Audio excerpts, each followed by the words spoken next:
So most of you know by now that I did grow up as a Jehovah's Witness. It was definitely an experience and a half. I have many, many stories over things that happened, things that I experienced, things that I witnessed, and I can go on probably for days, hours about the JWs and many of the things that myself and my family have experienced. But I'd like to talk about it today, kind of get into some things. There's a couple of topics I wanted to get into with them. One of them would be the blood doctrine, okay, that I'm going to touch on today. I'm also going to touch on being a woman, as particularly a Black woman, and the organization. And also, I wanted to talk about disfellowshipping, okay, and how that has affected many people. There are millions and millions still of Jehovah's Witnesses across the world. But many of them have changed their stance on how they view things from the time that I was born into the organization until now. And so I'd like to talk even more in depth about that. Also, I was going to talk about the Monique and the DL Hughley situation just briefly. I only got a couple of things to say about that, and I'm actually probably going to be the devil's advocate in that situation and have a very unpopular opinion. But I am going to talk very briefly about Monique, and then we're going to get into the JWs. I'm going to go ahead and play a 5-minute countdown for you guys. Make sure you guys subscribe to TMK Media. This is where the countdown came from. Dr. Bombay, shout out to him for all the great work that he does with music and with other things. But I'm going to go ahead and play the timer that he created for my channel.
Can you guys hear me? I hope everybody is doing great today. Shout out to you guys for always tuning in, always supporting the show, and always even those who catch the replay.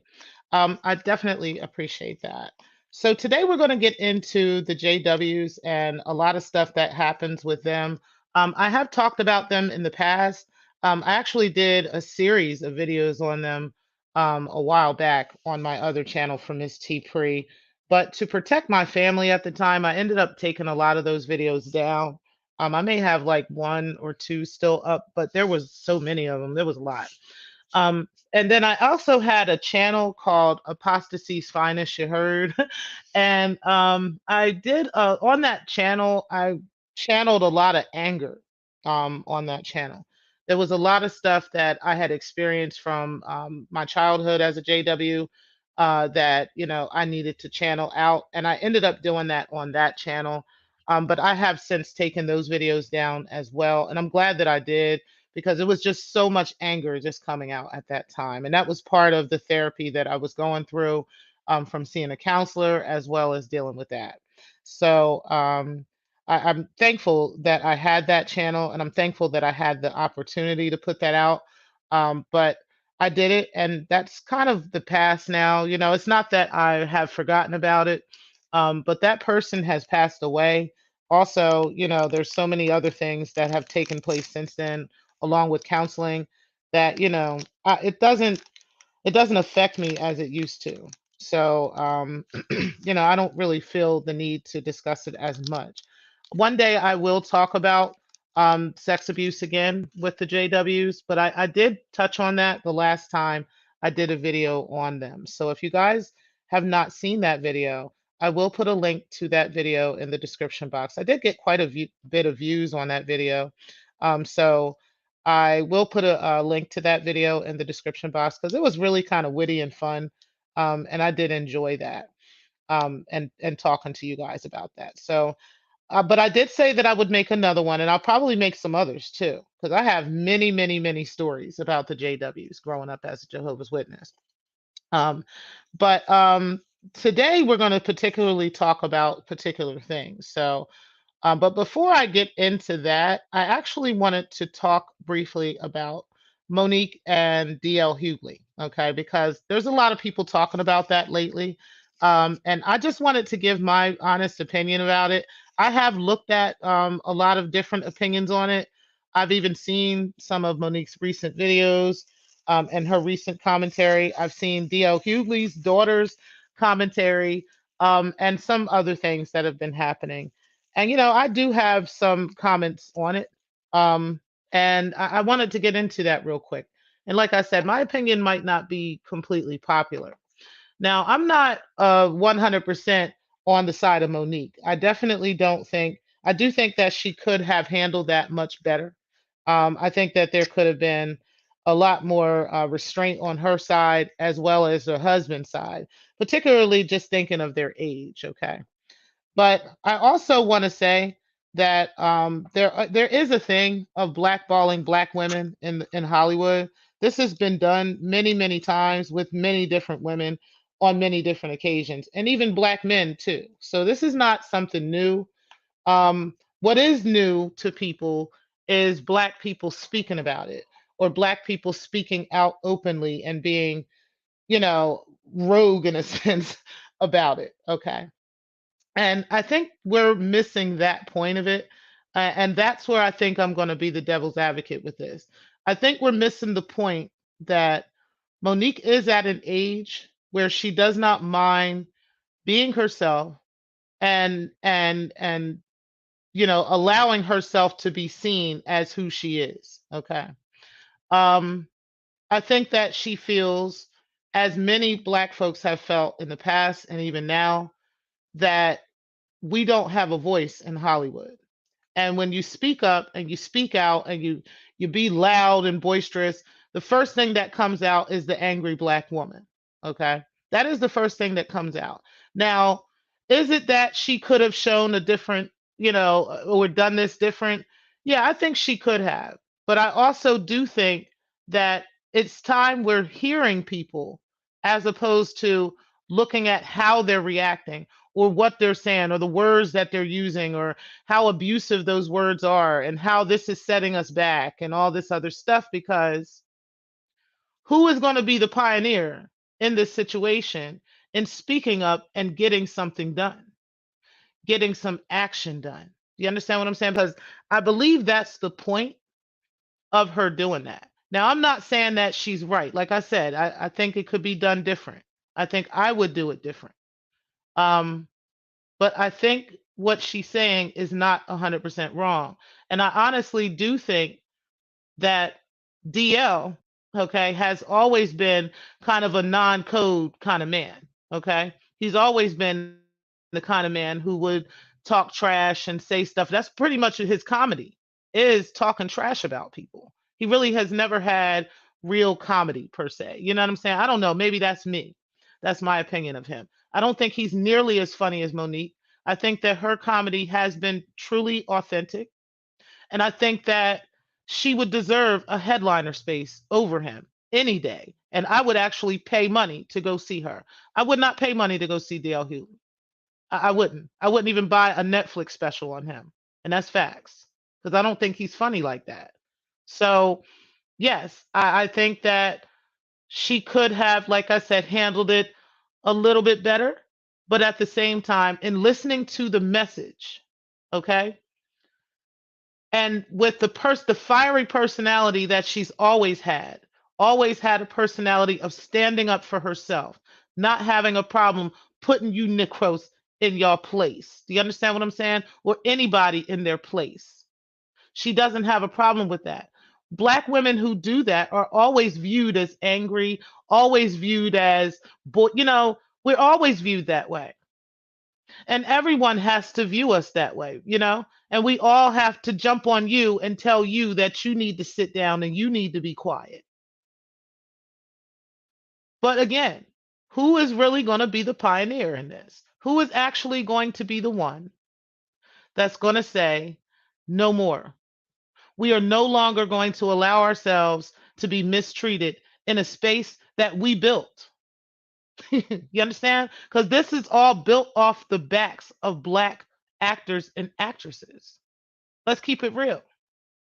This has been going on for centuries. And we have one Black woman out of all the other Black women who have been blackballed, who have been mistreated, who have been done exactly like this. Nobody has anything to say about that, but everybody's out here with headlines on Monique and how angry she is and how wrong she is and how much of a simp her man is and all this other stuff. That's just some food for thought. For me, you know, I'm not fully against her.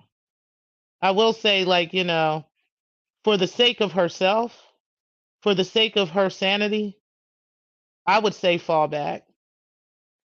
But for the sake of Black people actually having a voice and actually being heard, how many more Black people are going to be willing to say something? How many more Black people are going to be willing to look crazy, quote unquote, to everybody?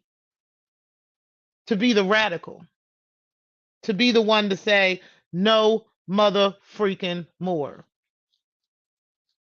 And to be the angry Black woman and to be the stereotype so that we can get stuff done. Who is going to do that? That's all I got to say about Monique. I don't have much to say about that, but I just feel like we're going down the wrong path. We're jumping down her throat and what she needs to do and how she needs to do it. Is his daughter wrong? No, because any of my kids will come for you too if you, if you talking crazy to their mom.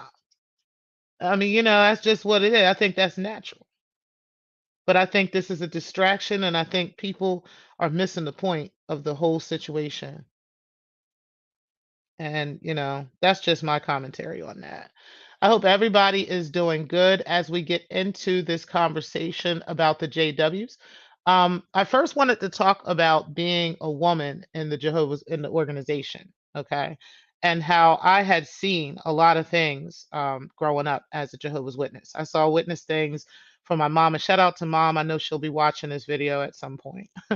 But I know I have witnessed a lot of things with her. I've witnessed things with my grandmother. I've witnessed things with other witnesses, other females. And I've also witnessed things with my aunt, who is still currently a witness now. She may even watch this herself, but I know my cousin probably will watch. Um, well, I doubt if she'll be watching, but she might be. So shout out to you. But anyway, a lot of, and I said that because a lot of Jehovah's Witnesses are afraid, guys, to watch YouTube channels. Okay, they really are. They've been taught um, not to watch them, that, watching them will invite the devil into their house and different things like that. They have a lot of superstitions as Jehovah's Witnesses. So, they really would believe that um, something bad would happen to them by watching something like this. So if she watches, it would be nice, but she probably not. But anyway. So, but shout out to all the other ex JWs and JWs, current JWs who will watch the video, because there's a lot of powerful stuff that I think I'm going to say. And I think it's important to understand because many people don't quite understand why Jehovah's Witnesses do some of the things that they do, why they behave the ways that they behave. And actually, some people are not fully aware of the organization itself and how it is a cult, and that it follows the BITE model, which is behavior, information, thought, and emotion control. Okay, you guys can take a look at that. I will put a link to that again in this video as well, so you guys understand that. And now many, many cults use that. Most cults use the BITE model. Okay. So let's get into the women of the organization. Now you guys see a picture of, I can't remember if this is Venus or Serena, but it's one of the Williams girls. But they both are or and were raised as Jehovah's Witnesses. As a matter of fact, one of them recently was quoting something from the organization because of the recent gun violence that's been coming up in the world. Um, so, like I said, the organization and the witnesses have a lot of superstitions, okay?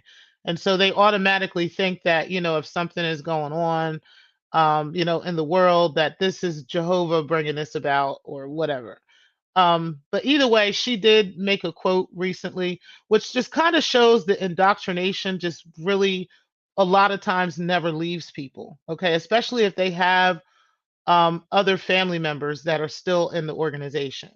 So, with that being said, I want to get into my family first and how I saw the changes in my mother from the time she left the organization until now, how she has progressed, and how proud of her I am. Okay.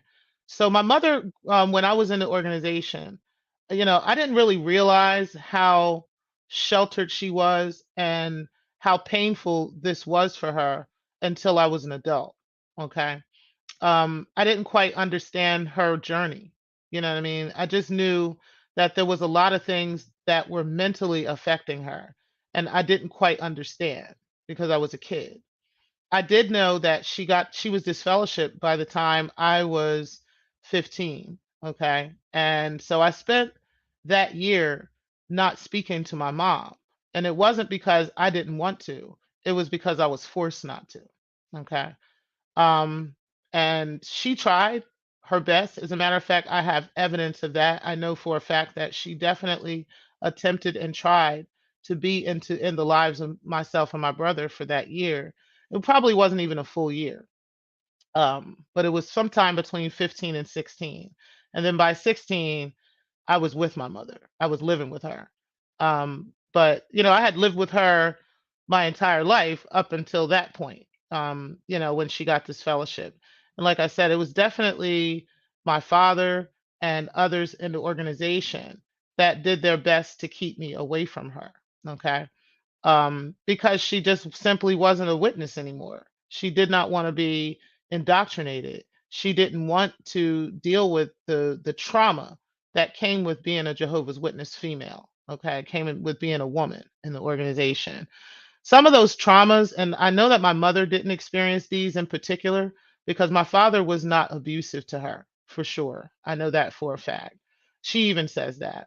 My dad was actually very good to my mother. He was always respectful, always caring, always buying her new stuff, getting her new cars and all kinds of stuff. Like he took good care of my mom.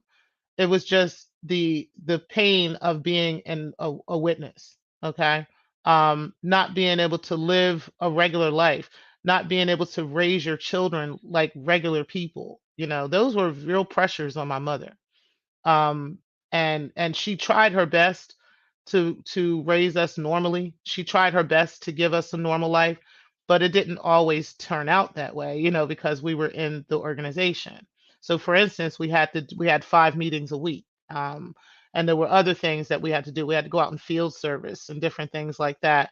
So she tried to keep up with all of that on top of my dad trying to become a ministerial servant. And in him becoming a ministerial servant, he actually quit a 21-year job that he had at the casino, because he wasn't allowed to carry guns as a witness. So they made him quit that job. And like I said, my dad, I think I told you guys this in the video before. My dad has been in commercials with famous people and everything, like Frank Sinatra and many others, because he worked at the casinos in Atlantic City and Jersey. Okay. So for him to give up a job like that for the witnesses, I think that really did put a big strain on their marriage. Okay. And I mean, I could see why. I mean, I love my dad, don't get it wrong, but I could see why that would put a strain on him. And he ain't never going to see this video because he's one of them witnesses that ain't ever going to turn on YouTube. Okay. But if he did, it wouldn't matter because I mean, I would tell my dad about himself anyway. I already did that. But anyway, and I do love my father. But yeah, I definitely think that in him doing that, that definitely put a major strain on their marriage. And my mother had to carry the family while he was looking for another job and trying to be a puppy for the Jehovah Witnesses. Okay. So ultimately speaking, within that time, he did end up finding a job where my grandfather was working, my grandmother were working at. um, and through that time, it ended up their marriage was over. Okay, I never saw them fight or nothing. As a matter of fact, it was shocking to us when they did break up. But they did, and about a year later, I moved with my mother. I found out over time, and like I said, as an adult, how stressful it was as a witness woman. Okay. Like, not only like, that part of it, but many of Jehovah's Witness women were in abusive situations. Okay. Now, like I said, my mother was not. But many, many, many witness women were in abusive relationships and they couldn't even go and tell anybody about it. Okay. So it's kind of like the two witness rule I was telling you guys about the sex abuse of children in the organization. It's the same thing with if your husband is beating you, you have to have a witness to that. And if you don't have a witness to it, you don't have the right to go to the police. You don't have the right to go to anybody, and nobody's going to do anything about it. If you try to tell the elders, it's like the same concept of telling the elders, um, because this is what they do. As Jehovah's Witnesses, understand that the elders are the police to them.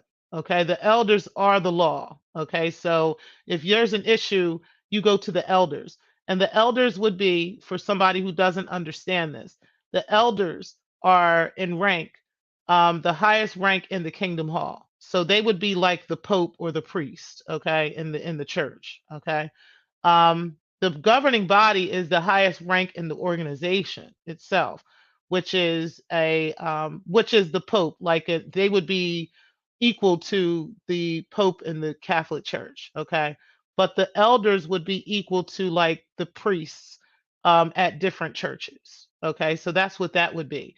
And then there's various elders. There's usually like a group of four. I think the smallest group of elders I saw was like three.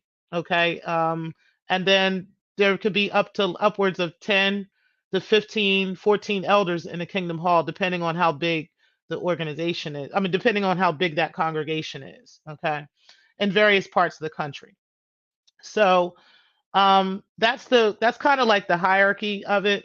But the people in the congregation who go to that congregation, they are taught from the a very early point when they first come into the organization, whether it be from childhood or whether it be, you come in as an adult, you are taught very early on that the only people that you are supposed to go to is the elders, the only people you can trust in the world. Like they will literally put a lot of distrust in you about the world, about law enforcement and different things like that.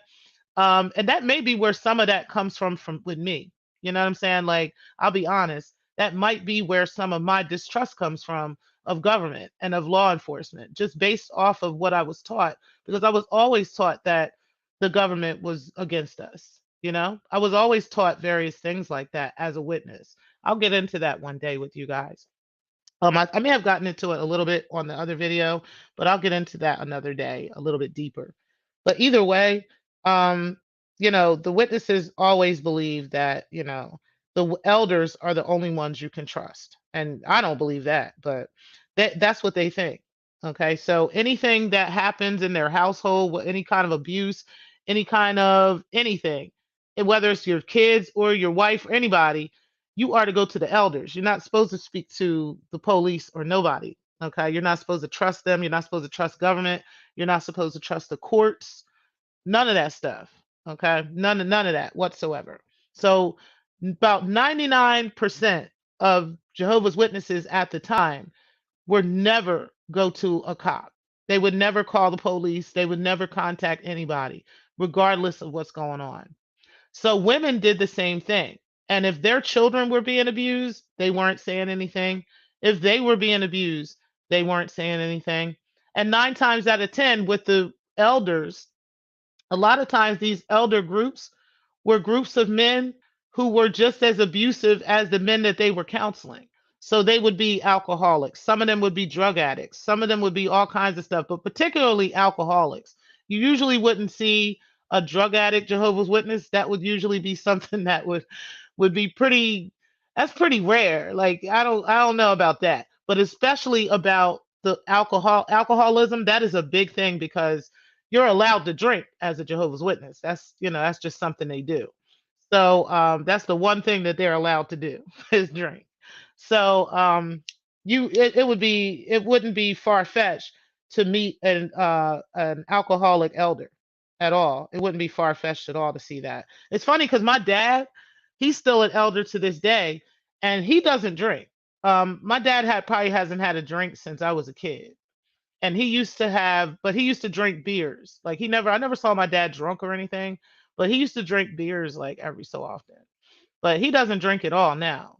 And he's probably one of the only elders I know that doesn't drink. And that's funny.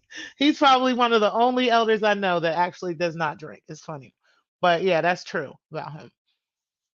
But either way, that's how elders usually carry themselves.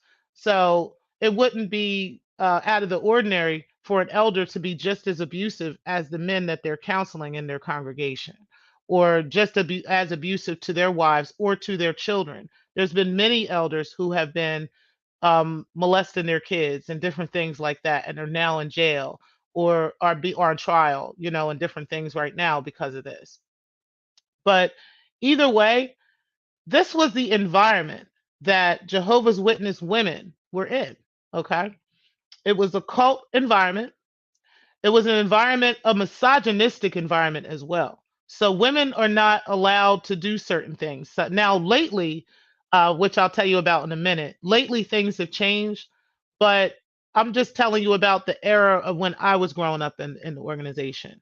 When I was growing up in the organization, which was between 1978 and roughly 92 or 93. Okay, somewhere around there, maybe 94, I think at the latest, is when I last went to the Kingdom Hall, somewhere around there. Um, so between that time, women were not, there were certain things women just were not allowed to do. For instance, women were not allowed to carry the mics around, which is something that you guys know who have ever been to the Kingdom Hall on a Sunday. they have the Watchtower study, where people are able to take the mic and give commentary on the Watchtower in the audience. Okay, so that's a privilege of somebody who is a JW, if you get to carry the mics around and hand that to people. I don't know why they think that's a damn privilege, but they really do, y'all. Okay, like they really look up to, like, oh, I get to be the mic carrier. Like it's really a big deal. So, once you get to be the mic carrier, that's a big deal. That was one thing women were not allowed to do. Women were also, on Thursday nights, and I think as other congregations had different times and different days. But for us, it was Thursday nights. We had what was called the Theocratic Ministry School, and that would be a meeting where, if a man, it was basically a time where you would study going door to door, and you would figure out what you would say to people and give examples of how you would have these conversations with people. Okay, so the men would be able to stand at a podium like as if, they're giving a speech to the congregation or to the organization, and the women would have to sit at the table with one another and talk to each other. They weren't allowed to address the Kingdom Hall and the congregation whatsoever.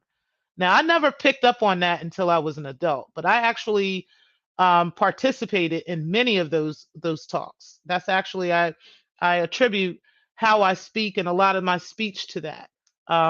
I attribute being able to speak publicly to that because I did that a lot as a teenager, 13 and 14 years old, maybe 12. I think I started as early as like 9 or 10, and then I kept doing that for several years, and so I do attribute that to that.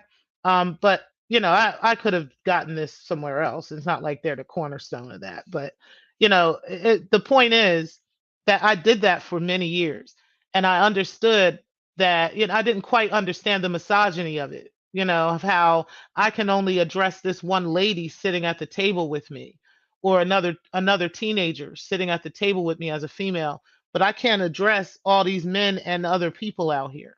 Okay. Like there's an entire congregation of people watching me on a stage. Okay. So, but that's strange. But the men could do that. So that was another example. Another thing was at the time, and I don't know, and I want to say this too. I think this may be regional, okay? Because for where I was, I only was allowed to wear dresses that were ankle length or maybe a little above the ankles, but I wasn't allowed to, wear certain lengths of dresses, and I definitely was not allowed to wear pantsuits like to the Kingdom Hall, to the meetings. That was a no-no. So that it was just various things like that. Women, it was just various things that women had to do and women had to endure, and women had to be very quiet about. And a lot of women were very, very miserable in the organization, including my mom. She was one of those people that was very, very miserable while she was in the organization. I didn't understand it. I didn't quite understand the depression that she was experiencing, but she was really experiencing depression. And it was because she felt trapped. She felt like she couldn't be herself. She couldn't be her authentic person. She had to be a robot. She had to be everything that they wanted her to be in order for everyone else to be happy, just so she can get to this new system of things. It got to the point where my mother, and shout out to her, 'cause like I said, I get a lot of my resilience and my strength from my mother. If it wasn't for, a lot of that stuff, I don't believe that she would be the strong woman that she is today. I don't believe that she would have an understanding of spirit like she does. And I don't believe she would be able to guide us as spiritually like she does if she didn't go through what she went through. My mother got to the point in the organization, okay, that death and the fear of death meant nothing to her anymore. She got numb to that. She became numb to this overwhelming fear of dying and this overwhelming fear of Jehovah destroying her. She got to the point where she ain't give a fuck about Jehovah. You understand? And that's very understandable because if you keep beating somebody down with the same burdens over and over again, eventually you become numb to the abuse.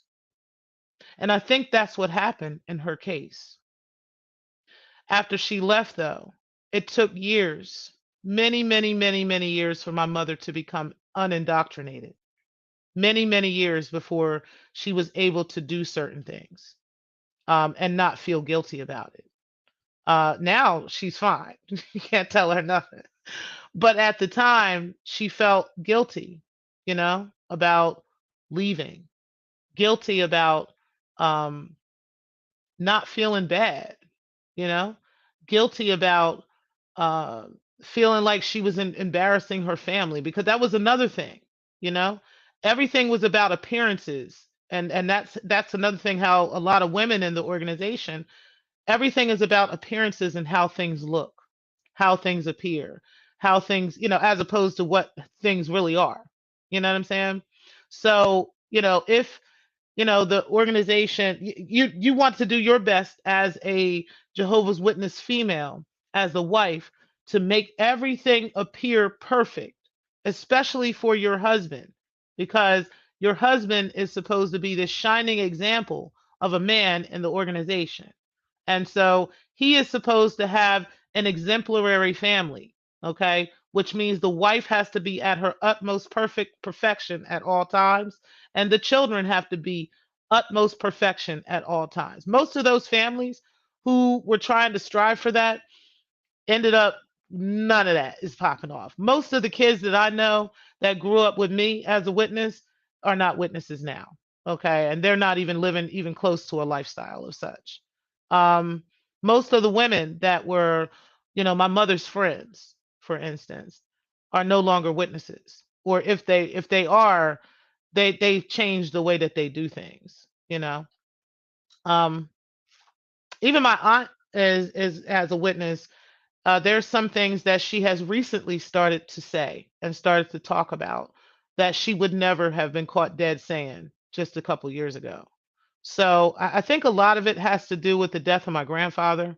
I think a lot of it has to do with that, because he was a witness, he was an elder, and I think it has a lot to do with him and um, and his changes in life, and how before he died, uh, I know that he knew that this was not the truth. And I know that he was talking about it.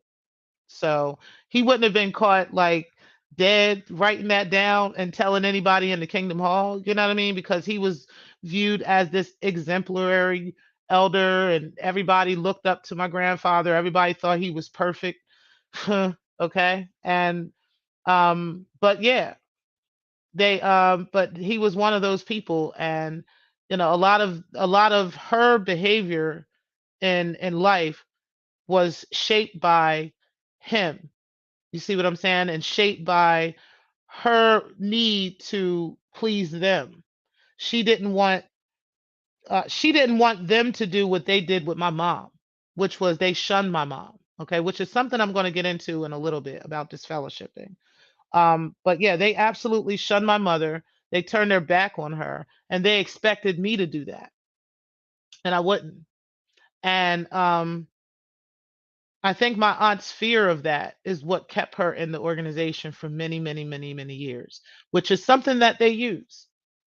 That's something that they use. They use fear tactics like that to keep people in the organization. Now, most people in their right minds, okay, would say, that doesn't make any sense. Most people in their right minds would say, well, you can't convince me, to not talk to family members or convince me to not speak with people and to not do what makes me happy. Then you're absolutely right. I think that makes sense, right? That makes complete and perfect sense as a person who's not indoctrinated. Now, somebody that's indoctrinated with the organization, indoctrinated with Jehovah's Witness teachings, will think different. They think that and the reason why is because a lot of Jehovah's Witnesses are raised in the organization, such as myself. I was born and raised in the organization. My parents were baptized in 1975, which was like 3 years before I was born. Okay. So they were baptized by the time both me and my brother were born, and they were indoctrinated witnesses at the time. As a matter of fact, it's funny because if you know anything about the organization, you would know that in 1975 is when the organization came under fire because they were telling everybody that the world was going to end and the world is over, is done. And people like Jehovah's Witnesses were actually selling their houses. They were dropping out of college. They weren't going to school. They weren't having kids and all kinds of stuff because they wanted to wait until this quote unquote new world order came through, and once the new world order come through, then they can start having their families and have their little animal friends and all this, have little lions in their backyards and dolphins and all this other shit. So, but 1975 came and went. My mom was even at the one of the conventions where one of the brother brother Franz was talking. Ray Franz, not Ray Franz, but his uncle, Fred Franz, was talking. Okay. And she had extensive notes on that and how the it was going to leave, it was going to be the end. And December and January came and nothing happened. Okay. And a whole lot of people lost their minds. Okay. Because they lost their homes, they had lost their jobs. They had, I mean, but this is how indoctrinated these people were. Okay. So I did question my mom on that, and I never questioned my dad on that because he's still a witness. But I did question my mom on that a little bit. I gave her a little bit of pushback on that. Like, if you know that that's what happened and that was the outcome, why were you still there in 1976? You see what I'm saying? Like, I don't understand. But okay, if that's what y'all did, all right, cool, whatever. Either way, we were raised in the organization. Everything we knew was about them. Okay. So all I knew was my family, the organization, the people in the congregation, people in my grandmother's congregation, and some other congregations in the region. Okay. I knew kids at school and stuff like that. I mean, stuff, I knew them, but I wasn't able to hang around those kids. I wasn't able to be like a regular person. You know what I mean? I had to stand out and be different, which was hard in itself. Okay. But um in doing that, I definitely learned a lot. Okay. I definitely learned a lot. But I will say that it changed me. Like if I had the opportunity to be a regular kid, there would have been a lot of things that would have been different for me, for sure. And my mother acknowledges that. She definitely does. And I appreciate her for that. But it is what it is. And, all I could have done was be better. And that's it. And teach my children to be even better. And that's all we can do. But either way, um, let's get back to the disfellowshipping for a second because I had always never particularly cared. Once I got to a certain age and once they had disfellowshipped my mom, I didn't really care about what those people thought. I didn't care about their feelings, what they thought about who I was hanging around, what I was doing. None of that mattered to me. I just wanted to be in my mother's life, and that was it. And what I realized about disfellowshipping is that they really isolate you from everybody before you actually become a witness. Okay. So before you become a baptized Jehovah's Witness, and there is a difference. There's a difference in being just going to the Kingdom Hall and hanging out with Jehovah's Witnesses and becoming a baptized Jehovah's Witness. Okay. Once you get baptized, there is expectations of you. There's certain expectations that are expected of you. And if you don't follow those rules to a T, you will be disfellowshipped, okay? Or you will be what's called reproved, okay? The reproved ones will be the ones that will have done the same crime, they committed the same sin, okay? But if they, what you see, I called it a crime, right? They committed the same sin, okay? But if they quote unquote repent of this sin, meaning that they go to the elders and they confess their sin, and the elders feel that they are remorseful, okay, then they will reprove them. Meaning, and sometimes they do it privately where they don't say anything to the congregation. Other times they will actually get up on stage and announce that you've been disciplined, basically, okay, by one of them. That is a big deal to Jehovah's Witnesses. When they hear somebody's been reproved, everybody's going to start talking about that. Okay. They might be whispering, but they talking about it. Um, and then there'll start be, circulations of what you did to start going around too. So, and yeah, anyway. So there's reproof, and then there's disfellowshipping, and there's also disassociation, but I'll tell you about that in a second. So disfellowshipping will be where if you commit this sin, okay, and it could be anything. It could be smoking a cigarette, it could be smoking a blunt, it could be anything, okay? If you are found committing this sin, it could be watching an R-rated movie, y'all, too, by the way. So if you're found committing this sin and the elders, you never say anything to the elders, like somebody else goes and tells the elders that you were committing this sin, and they confront you about it, and if you admit it, but you're like, yeah, I was smoking a blunt, like, or something like that, or you're like, yeah, I was smoking some weed, or or just like you don't care per se, or they feel that you don't care, then they'll disfellowship you, which means that they're going to announce to the Kingdom Hall, to that congregation, and they also may announce to any other congregations that you were in. That's something that a lot of people don't know. They also may announce to other congregations that you had went to that you are disfellowshipped, okay? That means nobody in that organization is allowed to have any type of dealings with you. They're not allowed to hang out. They're not allowed to come by. They can't buy you a soda. They can't say hello. They nothing. Nothing. Okay? Like they see you, they walk away. And this could have been somebody you have been talking to for 30 or 40 years. This is somebody you could have been your best friend. This could be your mother, your father, your brother, your sister, your cousin, your aunt, your uncle, your grandparents, anybody. Anybody who is a Jehovah's Witness and you get disfellowshipped, they are not allowed to have any dealings with you whatsoever. And the purpose, according to them, is to cause that person enough pain that they will return to quote unquote Jehovah, to God, okay? Which is cruel in itself. Like this God that they worship is super sadist, okay? He is super sadistic, okay? Like he be really like he really ain't shit, okay? Like he really be like doing the most. I mean, he's super abusive. Um you got to have two witnesses if somebody's abusing you or he ain't going to do shit about it, okay? Like this God is going to destroy you if you don't do exactly what he says, but yet he created you as a sinner, but he don't give a fuck. He gonna still like destroy you anyway. Like this is the type of God that they actually worship. Okay, this God is the same God that will like it's just so many things that they say about Jehovah. Okay, and how terrible this person is, that anybody who gets away from the organization long enough will realize that this isn't real. There's no way there's a God that's this cruel. Okay. So yeah, this God, supposedly wants people to shun and turn their backs on their family members who decide to leave the organization.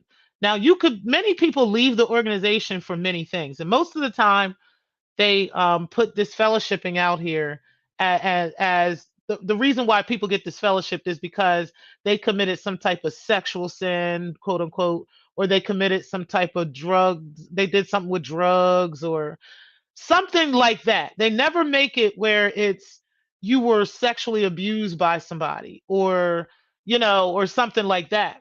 And you just don't want anything to do with these people. It never is, like they're just lying and we know you're lying and my family is suffering behind this bullshit and I'm just leaving. It's never that. It's always you are Satan took over you and all this other stuff. And that's the reason why you've left the organization. Okay. So they always paint that picture. As a matter of fact, a lot of these photos that they put um inside of the watchtower and the awakes and stuff, is and in their literature when they're talking about this fellowshipping is always depicting some type of debauchery that this person is doing. Like they're stealing or, stuff that, like, suddenly somehow if you leave the organization, all of a sudden Satan is just going to take over and you just going to become just the worst demon in the whole world. Like that's literally how they put it. And it may sound like I'm exaggerating, but I promise you, I am not exaggerating, y'all. Okay. I'm actually going to put a link to some of this stuff in the description box so you guys can see for yourselves some of the literature that they have. I even have an example of one of these pictures at the bottom there where you can see where the boy is walking out the door with his bags and the mom and the dad. The dad is comforting the mother, and oh, she just knows he's gonna die out there. Like, what fucking parents do you know when your kids grow up and they want to move out and get their own place and live their own life that you just hurt and you just sad and oh my God, they go die. Don't you think the best of your kids? Like I'm thinking the best for my children. You know what I'm saying? Who have moved out and have their own places, they got their own lives. I'm thinking the best for them. I'm not down and oh they're gonna something's gonna happen. Like I'm not thinking like that. But that's how Jehovah Witnesses really think, y'all. That's really what they do. This is how they're indoctrinated, honestly, because they think when their kids are if their kids grow up and move out and they are not Jehovah's Witnesses, that the devil is going to take over their life. They're suddenly going to become a prostitute. They're suddenly going to become a thief. They're suddenly going to become a drug addict. Like their whole life they was cool, but then all of a sudden when they just decide I'm 18 and I don't want nothing to do with this shit no more, now they're just going to become all these horrible things and they're going to be in jail or they're going to be dead in a year. And this is literally what Jehovah Witnesses think. Okay. Now, kids have hormonal things going on. You know what I'm saying? Because you're a Jehovah Witness does not turn that shit off. Okay. So a kid at 15 might witness a cute boy at school or a cute girl at school and kiss them or whatever, or even do something with them. And the organization will find out about that and they will disfellowship that child. 15 years old. And do you know what? Guess what, y'all? There are indoctrinated parents who are so afraid of Jehovah, so afraid that Jehovah is going to murder them if they don't do everything that Jehovah says. They will put their 14 and 15-year-old child out in the goddamn street because Jehovah wants them to shun them because they need to turn their back on their child so that their child can, quote unquote, wake up and realize that they need Jehovah. What kind of God? What kind of abusive God? Don't this sound like an abusive husband? Like somebody that's like, you know what? Ain't nobody else gonna want you. Like, ain't nobody else gonna want you. It's just me. I can only take care of you. Only me. So I'm gonna go ahead and I'm gonna put you out. I'm gonna put you and the kids out, okay? And then you gonna realize that I'm the only one you got. Doesn't that sound like a pimp? Doesn't that sound like some crazy, deranged, abusive pimp? Like I don't want nothing to do with that. Okay, but this is the mindset of Jehovah Witnesses. This is the stuff that they say to each other. This is the stuff that they teach. So these are reasons why, you know, people get this fellowship. And in doing that, right? In doing that, think of somebody who only knows Jehovah's Witnesses. They don't go and hang out with anybody at work. They don't go and hang out with nobody at school. They don't go and hang out with nobody nowhere else. All they know are Jehovah's Witnesses. And that's why they do that. They purposely make sure you only trust Jehovah's Witnesses. They call each other friends. There's certain words, spell words that they use, to try to make them really think that the Jehovah's Witnesses and the JWs is the only way. The organization is the only way. When really it's an actual corporation. I'll talk about that at another time. But it's an actual corporation. These people are actually employees. Okay. It's kind of genius the way they did it, but it's sad. It really is. But it's a corporation. And yeah. So All they know are Jehovah's Witnesses. Okay, they don't know like anybody else. They don't know. They don't hang out with nobody. No other family members. No other friends. Nothing. Okay, it's just the JWs. So, in only hanging out with the JWs and only knowing the JWs, if you get put out of the organization, you are literally in this world alone. And most people, it would be different if that was the case and you were 5 or 6 years old and you go into kindergarten and you getting to know new people and you learning new people and you're learning things as you're growing up and different things. That shit wouldn't matter, right? But you wait until this kid done went through school, didn't make any friends at school, didn't make any friends in high school, and then come out of high school and then put them out with no money, no skills, no nothing. And then all they have is to figure this out on their own. Parents done turn their back on them, friends done turn their back on them, grandparents, great grandparents, cousins, nieces, nephews, everybody has turned their back on you. Imagine that. Some of these people, this doesn't happen to until they're 30. So by the time they're 30, and all they've known is everybody in the Kingdom Hall and everything in the organization. Even at work, they didn't go and get close to people. They didn't do anything. And they get put out because of something that happened to one of their children by an elder. So they decide to leave and they get this fellowship. Now they got to start all over at 30 years old in the world and don't know a word, don't know a soul, don't know nobody, don't have nobody they can call. Do you know how many witnesses have committed aside because of this practice? That is a thing. And there's many videos about this on YouTube. I may even put a link to some of them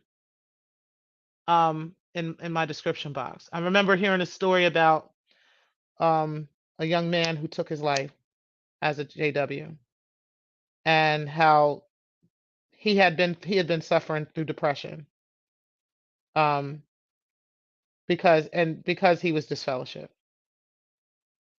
I remember hearing others stories about the same things. Um, and that's probably one of the most touching things I've heard because I understand that isolation. I really understand it. I get it. Everybody does not know how to cope with that. And they grossly misled those people into that. They grossly allowed that.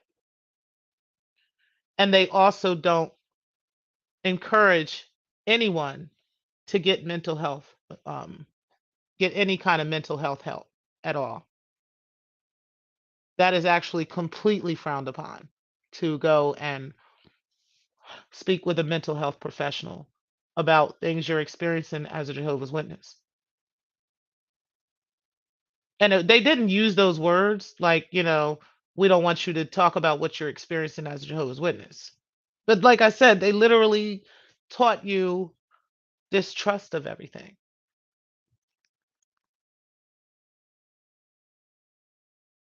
Distrust of doctors, distrust of government, distrust of anything outside of them. And that's a real thing. That's a real thing. It's a real thing. I'm actually talk to my doctor about this because as I'm talking to you guys, I'm uncovering some things that are still possibly indoctrination in me, you know, um, because since I've left the organization, when I left, I was like 17, 16 or 17. I left.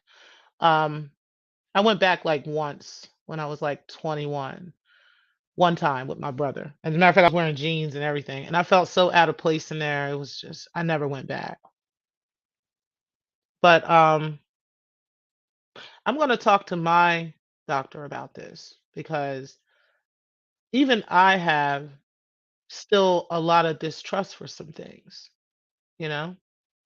I think I have good reason to though. But I think a lot of it was fueled from being a witness. I think a lot of it was perpetuated from that. And so I'm going to look into that. That's just some mental health 101 for me and others who have been witnesses. Because yeah, we tend to distrust a lot of things. And that is something that was taught to us for sure. That was something that was heavily indoctrinated. They use imagery to do it. They use words, spells, many things. And so, yeah, that's something I'm going to work on. Definitely going to work on.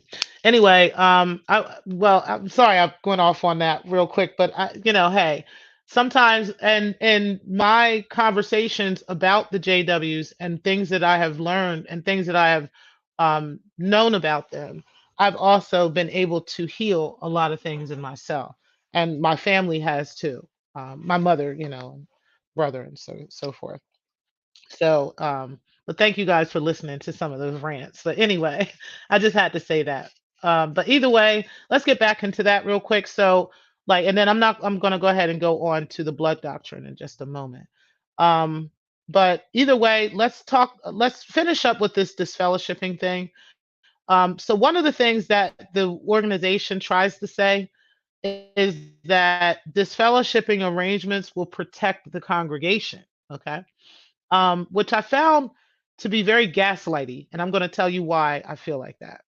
Because it's only in certain things and in certain circumstances that they want to quote unquote protect the congregation. Okay. So in their minds, they're like, if somebody is smoking cigarettes, okay, which is a huge sin in the organization. So if somebody's smoking a cigarette and they go, somebody in the Kingdom Hall finds out about it, they're supposed to tell the elders. The elders get on this person about this because in their minds, one bad apple will spoil the whole bunch. So if you smoking cigarettes, everybody in the Kingdom Hall gonna start smoking. Like, okay. Like this is how they mind things, Lord. Like if you watching pornos, which is another like cardinal sin. So if you watching a porno on Pornhub or whatever, everybody gonna start watching Pornhub. Okay, like that's what's about to happen. Or like if like you start having unprotected, unmarried sex or whatever with somebody, everybody in the Kingdom Hall gonna start doing it. And it's like, so that's what they mean by protect the congregation. Okay. Um, Also, they had an idea of if somebody is sinning, okay, this makes the organization look bad. So it makes them look like other churches, is what they would say. So in other churches, they say, come as you are, be what you are. You can be smoking a cigarette outside the church. Ain't nobody getting, it's not really, but that's how the witnesses wanted to stand out against and amongst the world. They don't want to look anything like anybody else. They literally look like. It don't matter what's going on inside, but appearances to them is everything. So as long as it doesn't look like they are allowing certain things, they can stand out and be. And this was a marketing tool, really. If people didn't quite, if people don't, people do their research on it. It was actually a marketing tool because that's how they were able to attract people to the organization through through those religious ideologies, is by showing those examples of, hey, look at how clean the organization is. We don't do this. We don't do that. We don't allow this, we don't allow that. And they would always talk about the Catholic Church. But the Catholic Church, you can smoke a cigarette. The Catholic Church, they don't care about your health. The Catholic Church, they got all these molestations and all this stuff. Like they would talk about all those things and compare themselves to other organizations and other religions and show that there's no sin amongst us, because they will immediately put a nigga out for committing some sin, right? Well, except for sexual abuse of children. Okay, now, if a child was abused, and in actuality, many of young girls and young boys have been disfellowshipped for even telling on somebody. Okay, many of them were disfellowshipped for speaking on it and being told not to speak on it and speaking on it anyway, and they got disfellowship. Parents were disfellowship for speaking on sexual abuse. Women were disfellowship for speaking on sexual abuse from their husbands or um, physical abuse from their husbands. Many of women were. Some women were actually sexually abused just because from elders or from other men in the organization, other men in the congregations. Nobody would say anything. And if that woman tried to go to the police or tried to go to somebody, she would get disfellowship. Now, keep the disfellowship in mind of a person who is indoctrinated in the organization and only has the organization, only has people in the organization, not just somebody who's still hanging out with people at their job and stuff. I'm talking about people who only know the witnesses and have known them all their life. Imagine that. And all you want is protection. And you think that these people are going to protect you. And you go to these people to tell them that something has happened to you by some man in the organization, and they jump all over your case for it and tell you you better not say anything. And if you do, you're going to be shunned from us. You're going to be disfellowship. This is this has been experienced thousands of times, hundreds of thousands of times across the world, and it's still being experienced to this day. This is not anything that is not happening still. It's a little more wide open because now it's in the news. Now people, certain celebrities have picked this up, like Leah Mermini, for instance, and some others. Um, it's all over YouTube, and the pandemic didn't help. I think the pandemic really, really put a damper on the organization. They recently stopped the Zoom meetings, and because they were having all Zoom meetings, which was allowing people in the organization to feel more free about using the internet. Okay, and they didn't have as much indoctrination and as much, lulling to sleep by not going to all these meetings per week. And so now they were able to sit back and listen to some of us and hear what some people are saying online. And I've had many conversations with people over the past few years, past couple of years. Um, and yeah, the temperature is changing in the organization for sure. There's a lot of people that are not accepting that two witness rule bullshit. Um, they can care less about who it gets disfellowshipped and all that stuff. And people are actually they have a culture in their congregations. Some congregations were already like that, but there weren't many. There weren't many. But now that culture has changed. Um, and even across the world, even in Australia, for instance, the Australian Royal Commission, which was happened in 2015, was a where they put the governing body of the organization on trial for these sex crimes in Australia and against these children. They were not playing at all, and so the Watchtower had to change a lot of things. They had to, or else. And so that's what it was. At one point, and I believe they're still paying a fine on this, there was some doctrines that they were supposed to give up that they never gave up. And so they had to pay like something per million per day or so. It was a couple hundred, it was several dollars per day. And they're still paying that because they don't want to give up the doctrines that they have. They don't want to give up the evidence of the hundreds of thousands of pedophiles and the records that they have of that. So they're paying a fine for it, and they're still paying that fine, and that's why they're selling people's kingdom halls. That's why they've downsized.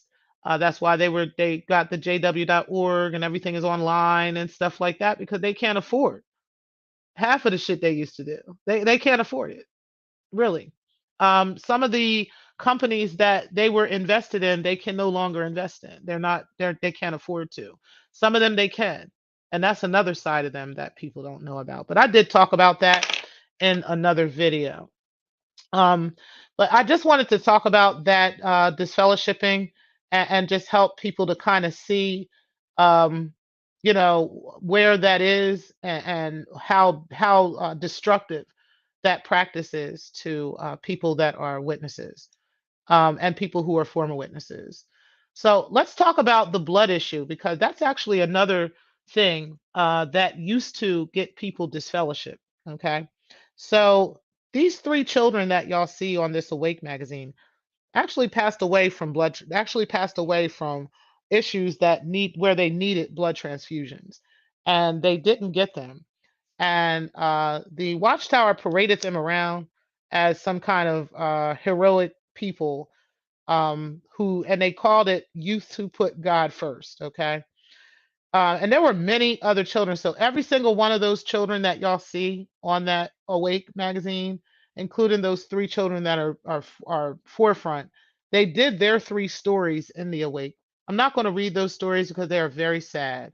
Okay. But I am going to tell you guys, you guys can look those up. Um, but all three of those children and every other child in those pictures died from lack of a blood transfusion. Okay. Now, there's another picture there at the top right that says no blood transfusion. That is a card that I carried around as a child growing up.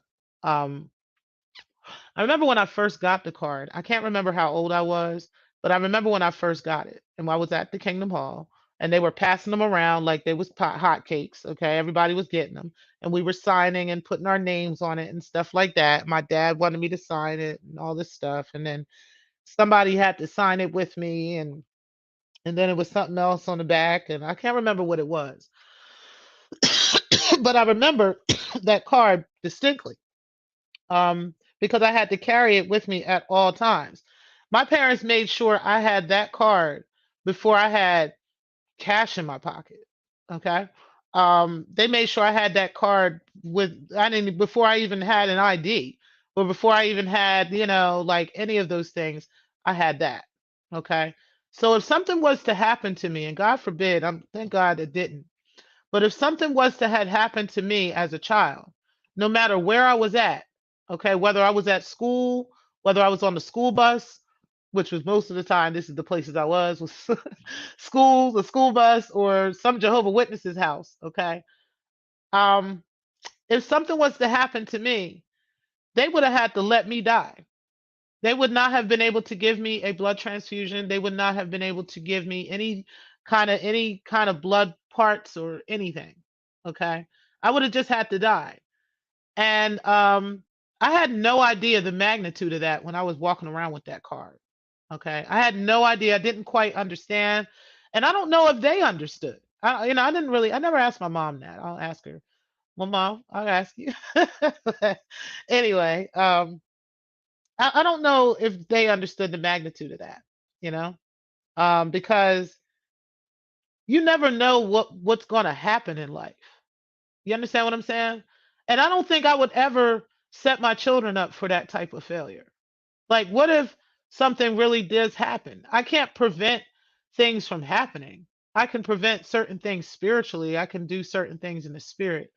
But ultimately, the karmic universe is what it is. It's going to be what it does. You understand what I'm saying? So I can't prevent everything.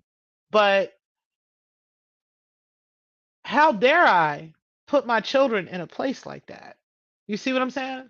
Like, think about the Uvalde children, like what happened recently there. If one of those kids, and it's very possible that one of them did, but if one of those, well, I know that they don't now, but it would have been possible that at the time, if something like that had happened, it would have been very possible that one of those kids would have had one of those cards, right? In a situation like that, what are people supposed to do? And do you know that they were actually allowing that to happen? Like medical personnel and stuff like that, because of these blood cards. It was some kind of religious uh, exception or something like that. I forgot what they called it. But because of those blood cards, they would literally skip over people for blood transfusions. Parents could use those cards to stop doctors from administering care that those children needed. They could use those cards to stop doctors and nurses from administering chemo and other, blood saving things. Other things, anything, not chemo, but anything that would deal with the blood. Okay, so if it was like dialysis or something like that, they wouldn't allow it. And many, many hundreds of thousands of children, grandchildren, grandparents, great grandparents, parents have passed away because of that doctrine. Many, many, many people died. People who had car accidents. And because they weren't allowed to get a blood transfusion, they bled to death. And other things. There's other ways, other things that have happened. Hemophiliacs and others who could not get a blood transfusion because of this doctrine. This probably wouldn't bother people so much if they didn't decide a few years ago that this is now a matter of choice. That this, along with other things that Jehovah's Witnesses were not allowed to do and were blatantly not allowed to do, and if they did, they would be disfellowshipped, they would be shunned, there would be all kinds of stuff. And I told you, I explained the shunning. I explained how disfellowshipping messes with somebody mentally. Okay. So, like I said, many children died. Many people died on behalf of this doctrine. And then they decided now it's a matter of conscience. If you consciously feel that your child should get this blood transfusion, you just absolutely feel like your kid should get it, then go ahead. Nobody's going to stop you. Nobody's going to say anything to you. So this was after all these other children passed away. This was after my grandmother passed away. And I have a lot of reasons to believe, a lot of reasons to believe that her having a blood transfusion when she was alive could have saved her life. But I don't have proof of that. So I've moved on as much as I can. Anyway. But I do believe that if she had a blood transfusion, things may have changed. But I'm gonna move on from that. But there's other people who have died. And like I said, it's these kids in particular. And they died in the name of God, in the name of worshiping this sadistic ass God. What kind of God wouldn't want you to have life saving elements such as blood? Blood is what nobody in this earth can live without blood in their body. Do you know anybody in this earth that can live without blood? Like, please tell me. I want to meet them. Whoever can go without blood, raise your hands. Okay? Because you're going to need some blood. Okay? So if blood is you're losing blood, the smart thing to do is to add blood, right? I mean, that would be the smart thing to do. If there's blood that is diseasing your body, the smart thing to do would be to replace that blood, okay, with healthier blood. That's what technology, that's what our medical research has done for people. But Jehovah's Witnesses, for many, many, many, many, many, many years, refused to accept blood. And they refused it so much that they were willing to put their children's lives on the line to do it. And some of them, and many of them, and a lot of them did.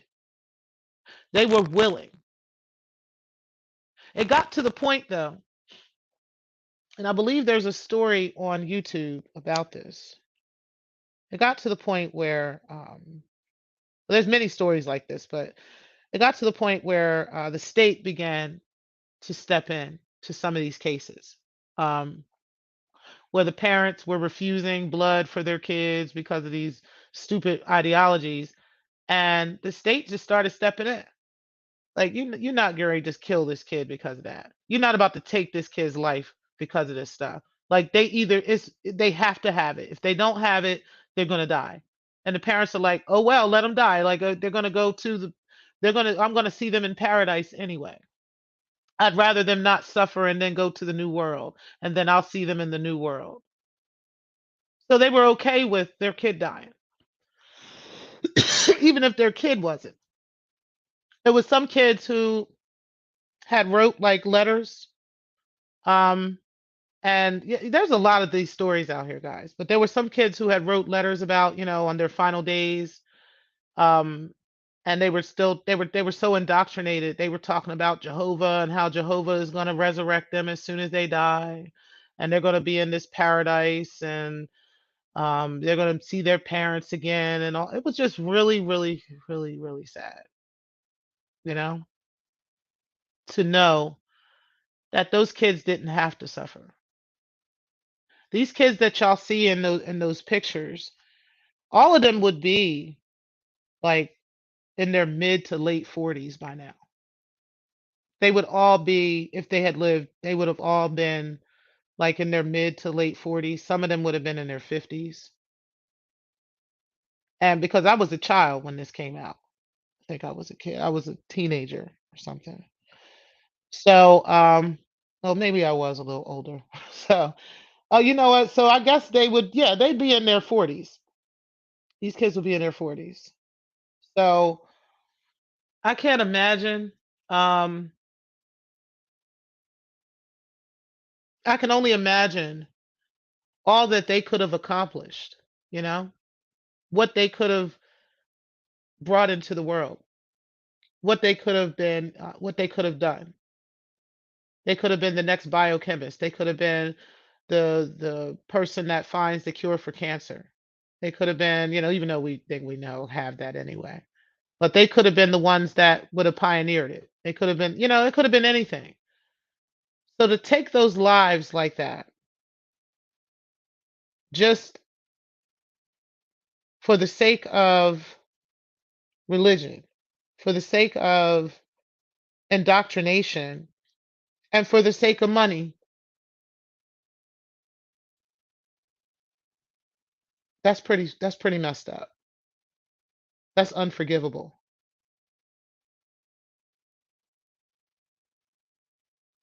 That was just a little moment of silence for those kids because I'll never forget that. I'll never forget how once I saw that Awake article, how it all came full circle for me with the no blood transfusion card because I didn't see that article until I was grown. I didn't see that Awake article until I was an adult. I was in my 20s. So it came full circle to me how dangerous that doctrine was and how those children didn't deserve to die over a fake religion. Because at that point, I already knew it was fake. Like I said, once they disfellowshipped my mom, I was already like, just like, not really fooling with them anyway. But once they disfellowshipped my mother, it was a wrap for me. I really wasn't fooling with them at all. I was like 15 when that happened. So I was done with them anyway. And like I said, I had stopped going there when I was like 17 and I had went back once at 21. But I wasn't fooling with them.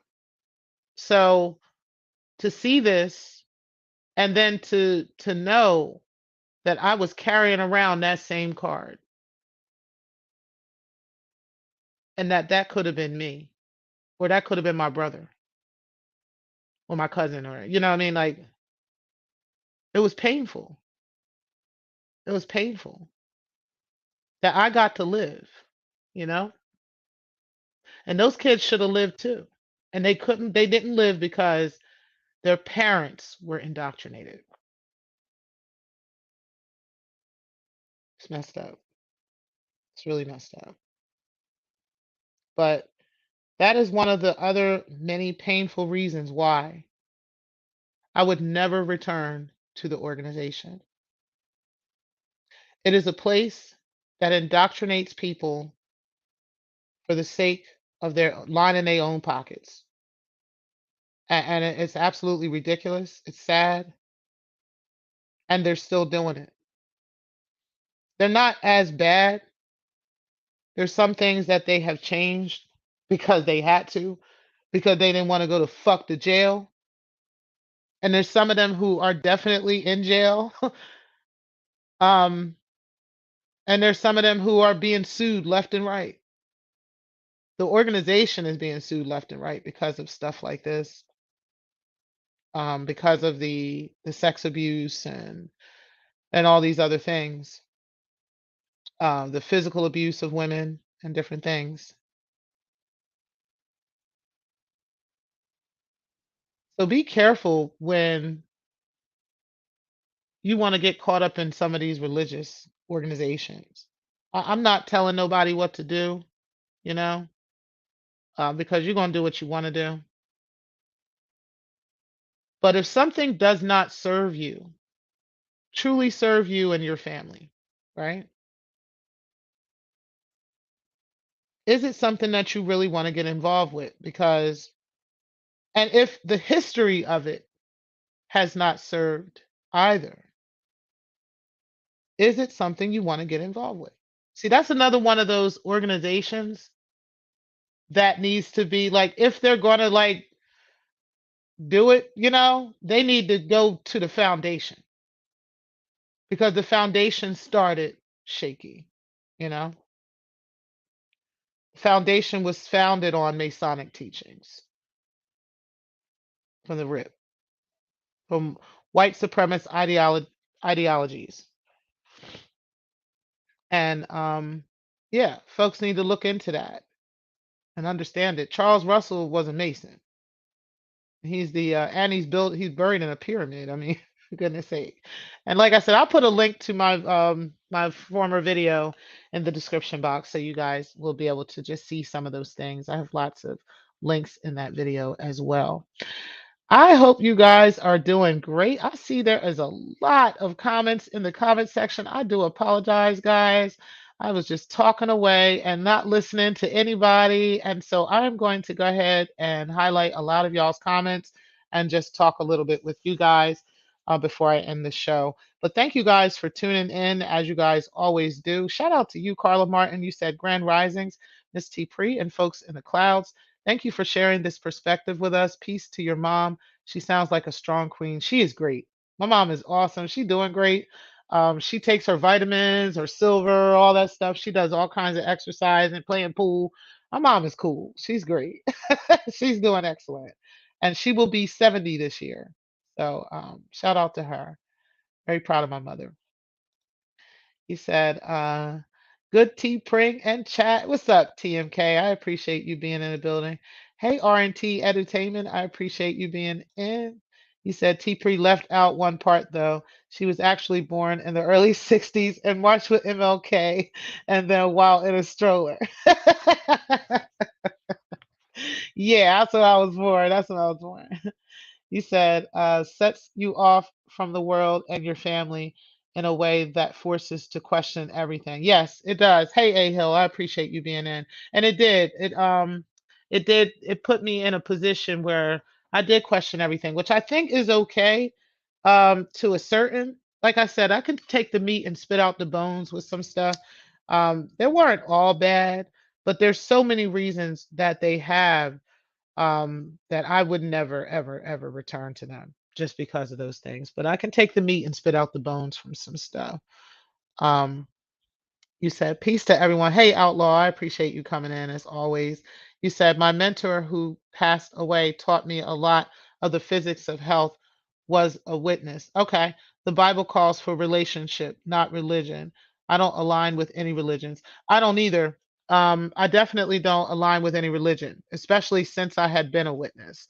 But there is a lot of spirituality that I learned from being a witness. There's a lot of things I learned about spirit for sure from being a witness. As a matter of fact, a lot of ex-witnesses are into tarot and into spirituality like I am. So It's not anything new. You said, "Hey, A Hill," you said after you've been separated from your family. Exactly. That's when they start after they disfellowship you after you've been away from your family members and after you've been away from people. And expect you to just figure it out. You said destruction is a fatalist religion. It is. All they're apocalyptic religion. They think that everything is God is going to destroy everybody and everything. And there's some things that honestly, spiritually, they're right about. But the Masons are using those spells, to say certain things a certain way or make things appear a certain way. But they're actually right about some stuff spiritually. But there's some stuff they're just using to their advantage. You said, but they still have sexual abuse and drugs going on. Exactly. Exactly. He said, hence Michael Jackson and Prince. I believe that train of thought leads to hypersexual behavior. It does. It does. A lot of those practices that happen, a lot of JWs will tell you that they freeze. Okay. Or ex-JWs will tell you that too, because there's a lot of sexual tension that is built up, always trying to teach you different things. And then there was a lot of doctrines that they had, like watchtowers and stuff, that would have pictures of stuff in it. There was another picture in the watchtower. I'll put a link to this in my description box. There was a picture in there of an actual porn star, and they had her as one of the Egyptian daughters in one of the awakes or one of the watchtowers or something. But it was an actual real life porn star as the person that they had put in there. And then they had another one where there was like a tower in the background and there was like a dick in the background on there. There's all kinds of stuff they got in the organization's um, books that had a lot of imagery, a lot of sexual imagery on it. You said it's the church leadership carrying that out. It's pathetic and abusive. Yep. He says sister and brother. They call each other sisters and brothers and friends and all kinds of words that they use. You said, yeah, they work them take their time all day marketing door to door or on the phone. And they use them as marketing tools. You said, and you can be a devout witness into your elder years, lost family connections in your 80s. JWs drop you and your family take advantage of you, sell your house and put you in a home. And also, they also, A Hill, I'm glad you brought that up. They also will take your life savings. Okay. My grandfather had a nice amount of money when he passed away. That he had saved up over the years. That was one thing he was financially savvy. He didn't go past the eighth grade, but he made sure we did, and he made sure we were financially savvy. And he was financially savvy. Never worked in a bank a day in his life, but he knew how to invest, and he was good. And but before that, you know, he had a lot of money invested in the organization. I don't know. I don't believe he left them anything. He may have left them something. I just for appearances, but he left most of it to my mom and them. But yeah, he didn't. Yeah, I think he had some money, and they are definitely interested in taking the elderly's money. So they will take your entire investment, your entire life savings. There was this one lady named every time I hear the name Henrietta Lacks, I think about her, but it's not her. It was another lady named Henrietta, and she is a major sponsor of the Watchtower Bible and Tract Society. Y'all can look this up. I'll look up her name and I'll put it in the box. But there is an actual fund that is in this woman's name that the Watchtower eats off of every fucking year. It's on their tax returns, okay? And it's so much money this lady left them. I don't, man, listen. Listen, man. Some people leave their entire life savings, like they won't leave their kids, their family, nothing, nothing. They'll leave it all to the organization. And yeah, so this happens often. And they do that quite often. Hey, Samba Queen, I appreciate you. Said good morning. Interesting topic. Thank you. You said, damn, A Hill. Really? Yes. Yes, they do. That is actually a common practice in the organization. Yeah, they'll use you up until you're not usable anymore. Um, they'll use you up like, they'll have you uh, as an elder and doing all this work for them and stuff until you're like ready to retire. And then after you retire, you'll still be doing all this work for them for free, taking your last years just doing all this work for them. And then when you get like 80 and 90 or something, not usable no more, they ain't got shit for you. They don't got no help for you, no nothing. They don't even got no nursing home they could put you in. There was a nursing home at one time. I don't know if it exists anymore. Um, but there was a nursing home at one time. And oh, you know what? I think it does still exist, but it's not well known in the organization. And the reason why is because you have to be like super duper like Rockefeller rich to be there. Okay. So most people in the organization are not aware of it. Okay. But there is an actual nursing home. And I'll look it up. I'll see if it's still in existence. But it was a nursing home where you could go there as long as you were super duper rich. They would make sure you got to your meetings. They would make sure you got to, your Bible studies and all that stuff. But you could live there, and they took care of you. It was nurses. It was like a regular, like a retirement home, very small place. But and they would come and do all the Jehovah Witness stuff. But you had to be superty duperty duperty rich to be living in there. Okay, like you had to have all types of money to be in there, and that's crazy. But yeah, this is true. You said if you get sick, your quote unquote sisters come and sit with you and criticize everything you do. Yep. You're bedridden, not supposed to get health care, and they complain your house is dirty. Yep. And they'll even do stuff like this.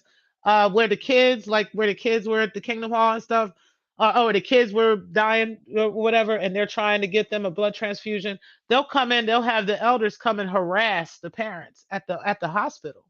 Like they'll sit there at the hospital with you and make sure that you're telling them no. Make sure that you're signing paperwork and giving them that blood doctrines. Like they really do shit like that. Like they would have elder mobs and everything that come around and do stuff like that. I'm dead ass, y'all. Yeah, this God is terrible, girl. He ain't shit. Okay, like listen, I ain't fucking with Jehovah at all. I don't like that nigga at all. Okay, like, and you know what? It's funny because that's why I said that is really what awoken me to spirituality, because there was so many things that they would flip on the devil or flip on spirit as opposed to saying this is God, and God is the one that sounded like the devil to me, and spirit is what sounded like what I wanted to be doing. So it didn't make sense why this God is so sadistic, but spirit is so blessed and so peaceful and so powerful. Like that's literally what awakened me to spirituality. And I've been reading tarot and stuff since I was a child, since I was a teenager. um you said Miss T is always evolving and searching. I love that about her. Oh yes, I do. I am always evolving and attempting to search for knowledge. And I can take meat and spit out bones. I don't have to accept this, and so forth. So yeah. You said she really is Carla. Oh, thank you guys for acknowledging that. You said kudos for all who seek healing and peace. Absolutely. Absolutely. You said grand rising to beautiful Samba. You said they ruin families and people. I know this. Absolutely, they do. And they have. They've ruined so many. You said all the big time religions have had a database of their sexual abusers they protect. There's a documentary film about the JWs. Yes, they do. Actually, let me tell you a little bit more about that. There used to be, the Watchtower used to be in Brooklyn, New York. They used to be in Brooklyn. And it's called the Watchtower Bible and Tract Society. The buildings are still there, but Jared Kushner purchased them a few years ago. But either way, they were abandoned for a while, and they had filled in the basement floors. There was about, I want to say, 7 floors. There's at least five. I know there. I know. I'm going to go with 7. There was at least 7 floors underneath the ground surface. Okay, and they had all of those filled in with concrete.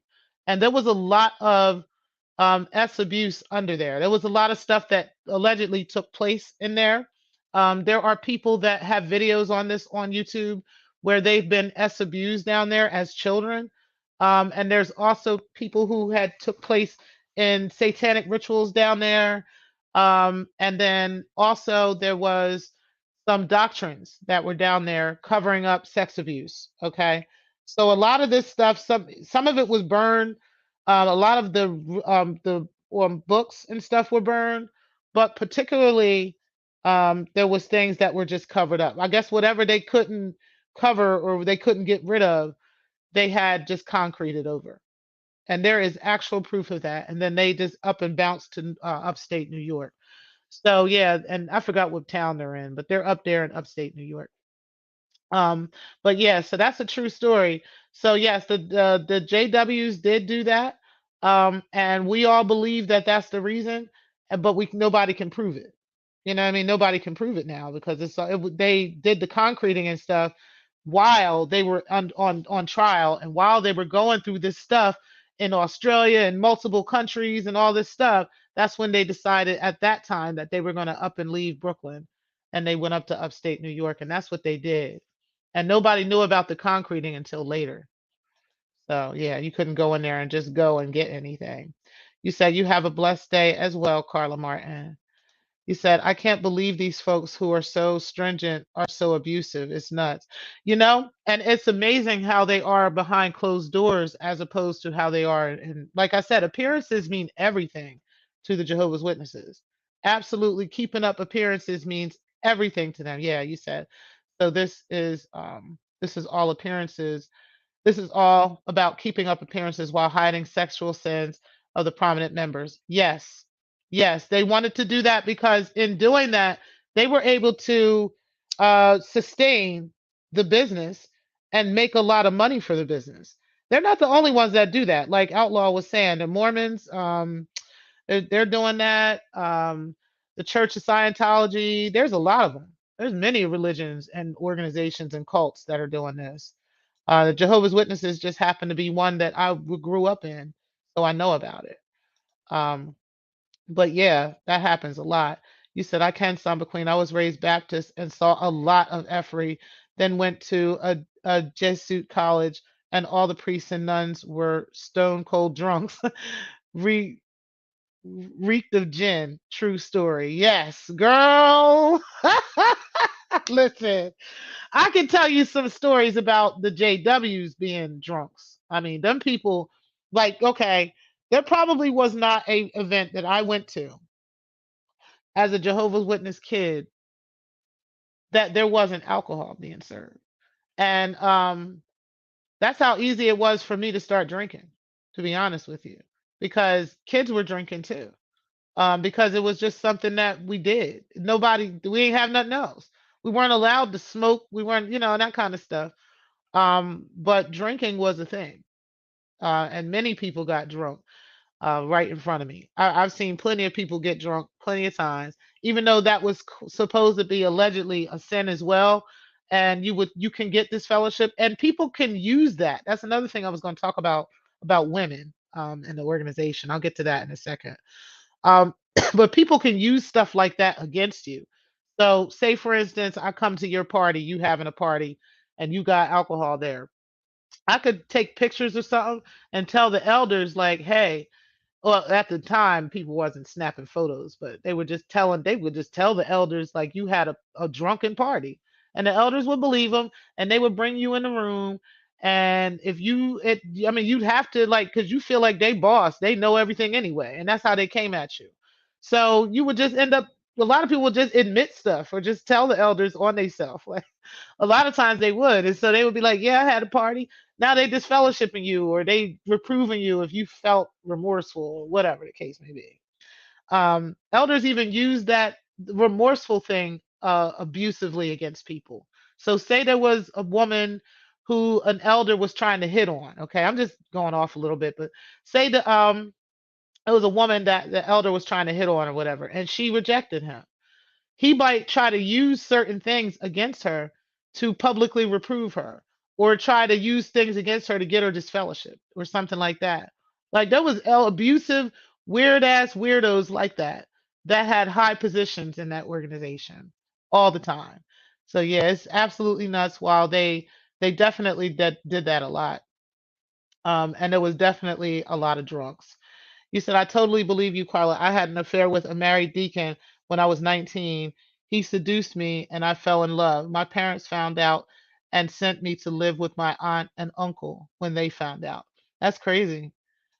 That's crazy. I'm not surprised though. You said it sickens me that a parent would sign their children's death warrant by not allowing them to receive a medically necessary blood transfusion. Girl, like do you just listening to the conversation today in like 10 minutes, you got you got the magnitude of that. You see what I'm saying? I can't understand some of the things that, decisions that were made. I don't understand those things. How you could be that indoctrinated. And I guess because I was never indoctrinated enough for this to happen to my children. You see what I'm saying? But I don't understand, girl. You said the other thing is they don't believe in spirit, so there is a strange distance from the people close to you. Yes, absolutely. You said I don't understand at A Hill, and I'm just saying. You said before my granny died, I asked her if she believed in spirit, and she said no. So I want to tell you a story, right, about my grandfather. So when he was about to pass away, which he just recently died in November, um, when he was about to pass away, I've already seen phenomenon, I've already seen spirit, so I'm not concerned. And I know he has too. Like, I don't care what he was telling people. Anyway, he he there was some things he started to do in front of my Aunt Sheila, which is why I think, she really knows now what's up. But there's some things that he would do before he passed away. He would do stuff like he would say stuff like he saw my aunt who had died when she was a child, okay? And that she was sitting at the edge of the bed, and he would say like my grandma was in the room and he was talking to her. I would see him actually talking to her and stuff when he didn't think somebody was there. He was waving his hands and stuff. These are phenomenons I've seen. Like I've seen phenomenon of waving your hands and stuff before they're dying, and stuff like that. So there was a lot of stuff that he did that would spook a JW out. You know what I'm saying? That would spook a regular Jehovah Witness. They would be like, "What is going on?" But I think that did change my aunt's perspective of stuff because, yeah, those were things that he definitely did, and he was a witness when he died. So, yeah, but he definitely did those things, and I know he was a believer. I know he was. I know he was. I know he knew before he died. And he actually was talking about it years ago. He had said something about knowing that the organization is not what it is. He said, but he was too old. He was just too old. I mean, he died 90 something. I think it was 90. I forgot how old he was. 90 something when he passed away. But when he said this, he was like in his 80s, and he was like, no, like, um, I'm not gonna go anywhere because it's all I know. You know what I'm saying? These are all the people I know. I don't know anybody else. So I think a lot of them do that. I think a lot of them just don't leave because it's all they know and there's nobody else and there's no other way. And if you get caught trying to get out and find other people and new people, at a certain age, it's probably not even worth it anymore. You might as well just stay where you're at, you know. And it has been, like I said, it's not all bad. There are some good things in there. There's some things. I can't find much, but there is some things that are good about it. And so one thing for sure, if you listen to their Bible and if you listen to their words close enough, you can pick up what the Spirit is talking about. You could pick up spirit and you could pick up an understanding of spirit. That is definitely for sure one thing that I know about the witnesses. But if that's not they're not like I said, they're not the cornerstones of that, and you can find spirit without fucking with them. But yeah.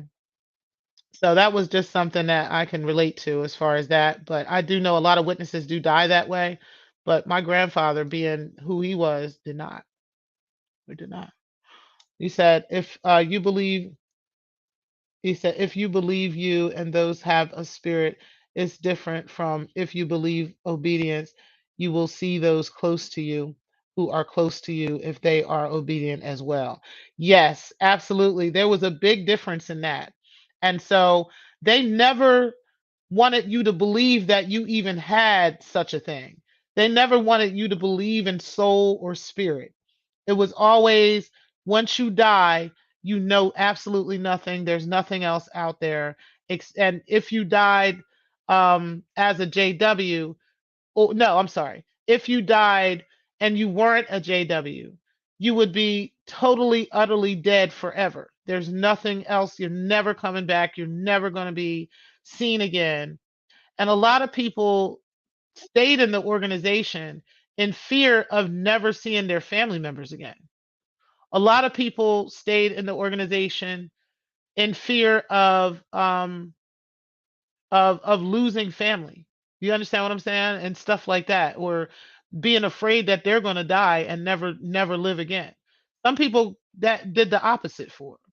Like I said, like my mom, for instance, it did the complete opposite to her. She was like, all right, well, fuck death, fuck God, and all that shit. Like, all right, it's cool.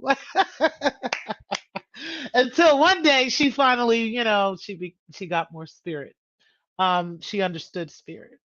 But yeah, it was like, okay, that's cool. I ain't got to. And some people really did have that, ideas. So, there is definitely a difference in that. A lot of people, like you said, were really afraid to leave the organization because they were afraid of not being obedient to God and losing their family and never being able to see their family again. Also, the pain of older family members wanting them to remain in the organization just so they can see them again and not wanting to break their hearts. A lot of people stayed in the organization for that, but they didn't want to break somebody else's heart, you know? My mom was one of those people. She tried. She tried her best. He said, I try my best to follow God's law, but also know my God is forgiving of my sins. Right. And I agree with that. I think, I'm not a subscriber to religion myself, but I will say that I don't have a problem with somebody who is into church or in whatever is into God and into the laws of God. I don't have a problem with that because to me, universe is that. And there are laws of the universe and there are things that I do and that I don't do and that I adhere to. Like I said, I take meat and I spit out bones at times.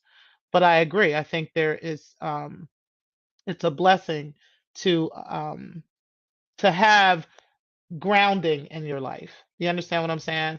And I do believe that religion does play that role in some people's lives. So I appreciate that. And I appreciate you saying that. Hey, Dr. Nikki, I appreciate you being in the building. When I get to your super chat, I will highlight it, but I do see it. And it says, just because I can. Love my sis T Pre. Thank you for the $25 super chat. I really appreciate that, sis. You said, I see. So adherence to God's law is what determines your closeness to others, not spirit. Right. So I think that's what their idea is that if you obey God's laws, as opposed to helping the universe or helping people or supporting the people around you. It's like this over worship of God. You know what I mean? Like why does God need so much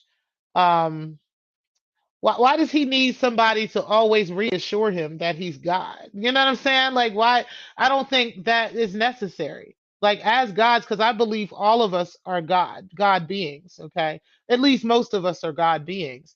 And so, but we don't have to, those who understand that and understand spirit, you don't have to be reminded of you being God. You understand what I'm saying?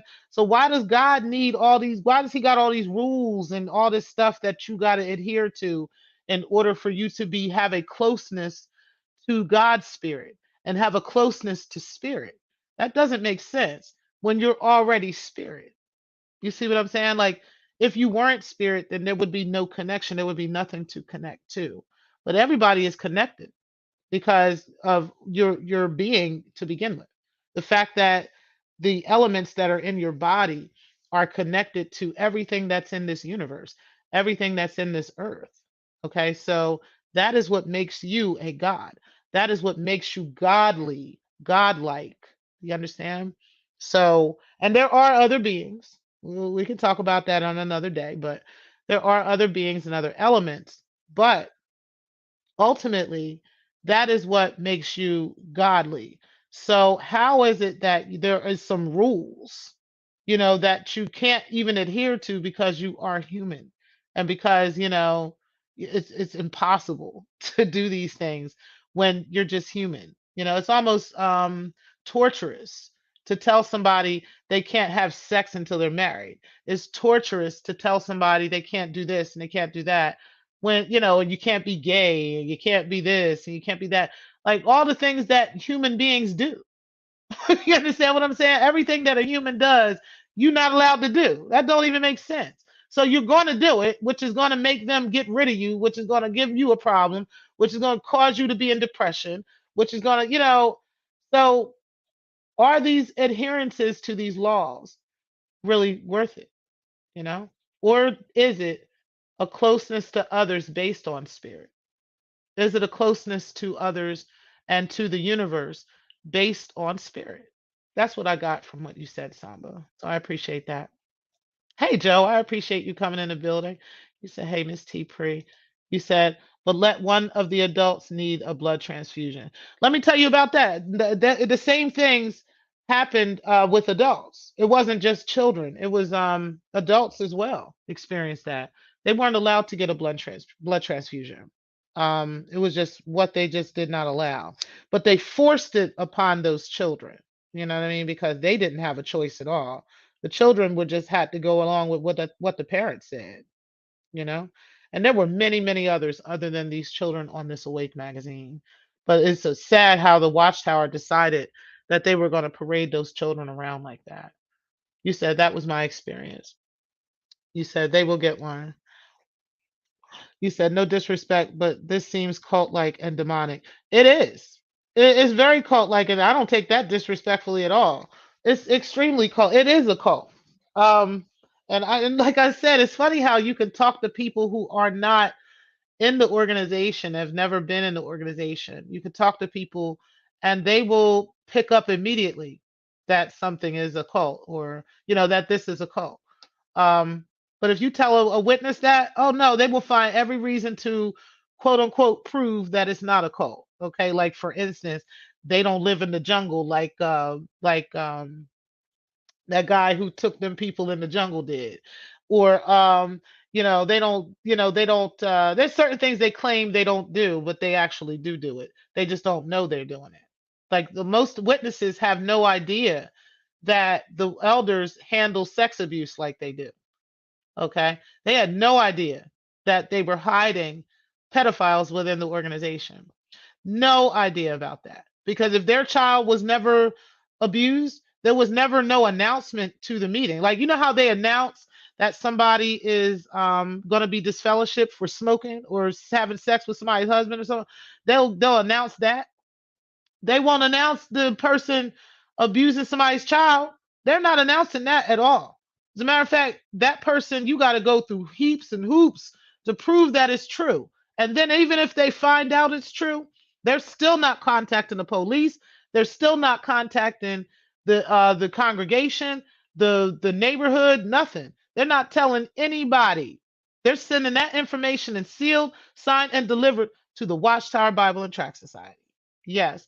And the Watchtower had hundreds of thousands and thousands of records of pedophiles because this is what the elders were doing instead of calling the cops. You know what I mean? So not only were these children still at risk in the organization and the child who was being abused and the children in the congregation, but the kids in the neighborhood, the kids who weren't Jehovah Witnesses. It took literally a child who was not a witness for this type of stuff to start getting uncovered in the news and stuff. But there was a child who got abused by this elder who was running around raping and molesting kids all over the place in the organization. And nobody was telling until finally it took a kid, family member, or somebody who was not a witness to say something. And that's how this man is in jail now. Ain't that crazy? But yes, this shit happened all the time. So when it came to like any other sin, taking blood for your child will get you put out the organization. But you could touch somebody child and you cool. You ain't got to worry about it. You ain't got to worry about nothing there. Ain't that some crazy shit?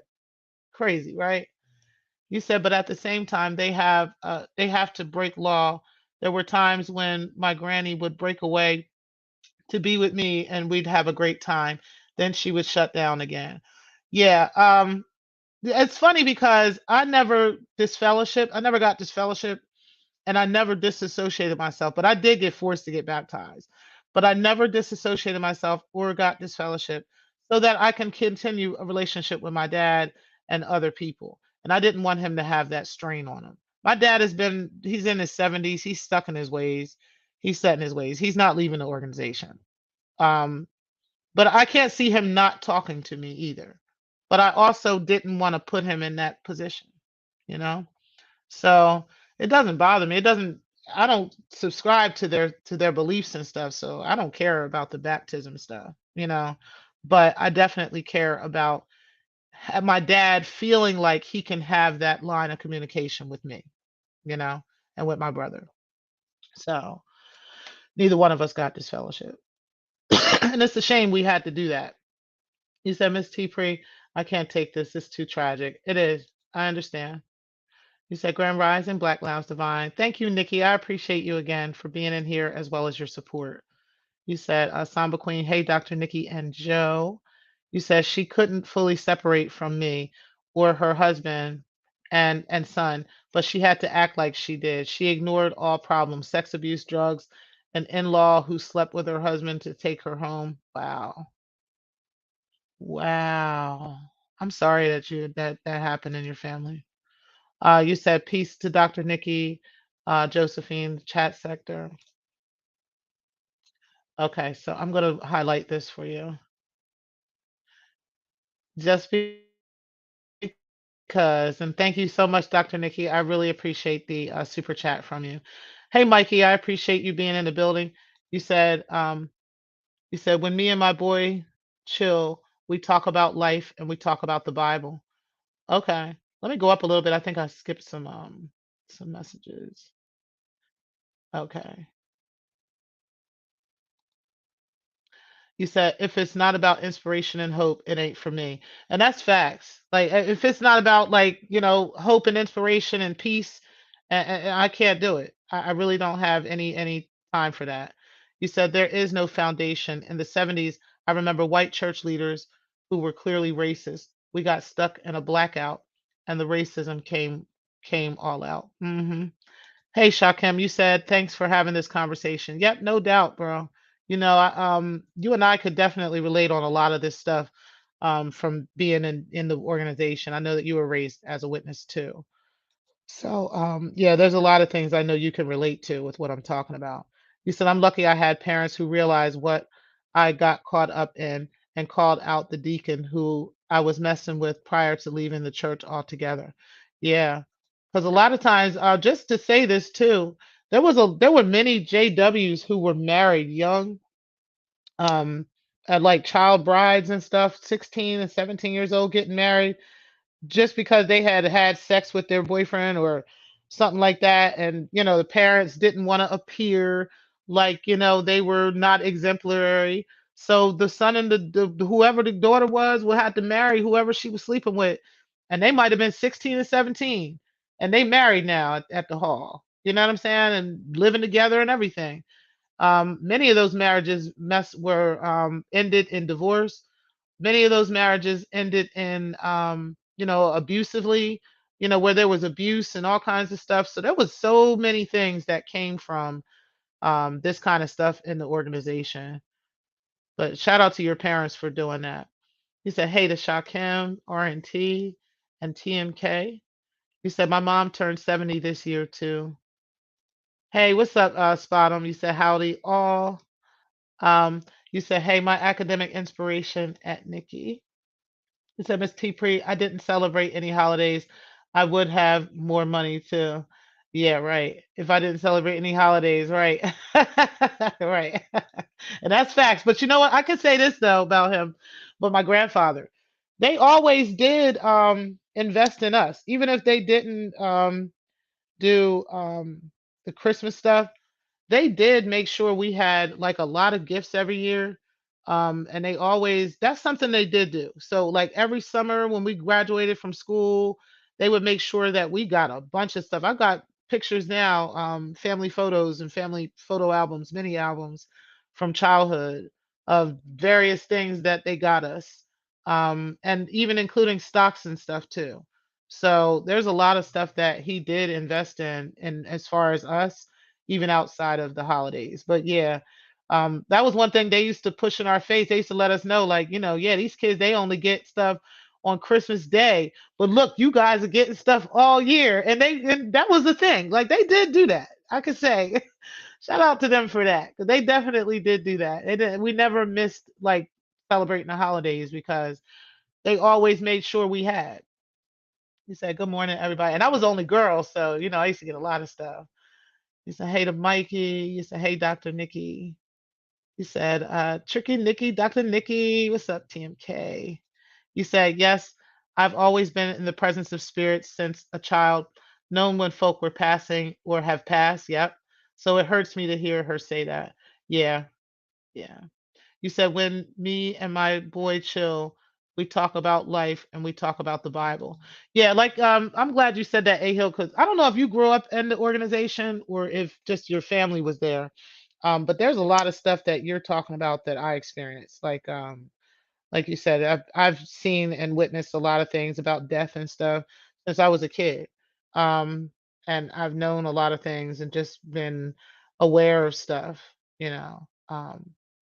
I've turned off a lot of things. Like some things I've learned how to tune out or tune down, so I'm not noticing things so much, or I don't pay attention until I decide to tune in. You know what I mean to it. But yeah, we definitely can relate on that. So shout out to you. You said with me, okay, I think I said that. And Dr. Nikki, I'm gonna highlight that. Thank you again for that super chat. You said, Dr. Nikki, you're trying to control this channel. You know, ain't shit. You said, sorry, I was brushing my teeth. No problem, Mikey. Hey, not the one. You said Black Lounge Divine. Thanks for being you. Yo, no problem. No problem. And guys, we have been on here for 2 hours. I'm actually off today, so I am going to enjoy my day. But I really do appreciate you guys for tuning in as always. This has been a great show. Again, I just wanted to talk a little bit about the JWs and how that has affected my life. I will be talking about some things, some other things, but yeah, I did say before the reasons why I would not ever return to the organization. And here's another 3 reasons for you guys. Okay. It was the blood. I just can't get over that. Also, the whole religion, the whole religious practices, towards women and how things have happened toward, with women. Oh, that's one more thing I wanted to talk about the women, and before we go, that way you guys can hear this part, and then we can get out of here. So another thing that was done to women, and this is not just women; it's probably across the board, but particularly, because the witnesses really did not have much to do, and they didn't have much, outside of the organization. There was a lot of gossip that would go on back and forth in the organization. Okay, so like say for instance, like I told you, if there was some jealousy of somebody, okay, or something like that, that person can use that against that person and go tell some elders some lies about you, okay, and cause you to be in a situation. So a lot of that shit happened in the organization too. There was a lot of people that would say stuff about women, or I mean that would say stuff about each other, talk about each other, make up lies, make up stories about each other, and be telling the elders those things. And then the elders would be like coming after people over like lies and stuff. So that was used against people as weapons a lot. Okay. And that also caused a lot of problems in the organization. It caused a lot of problems in the lives of women, the lives of single mothers, and the lives of just people in general. um, and then they would be shunned and disfellowshipped from the organization and be graveling, trying to get back in, going through all this mental and emotional abuse, over this God, this sadistic God, you know.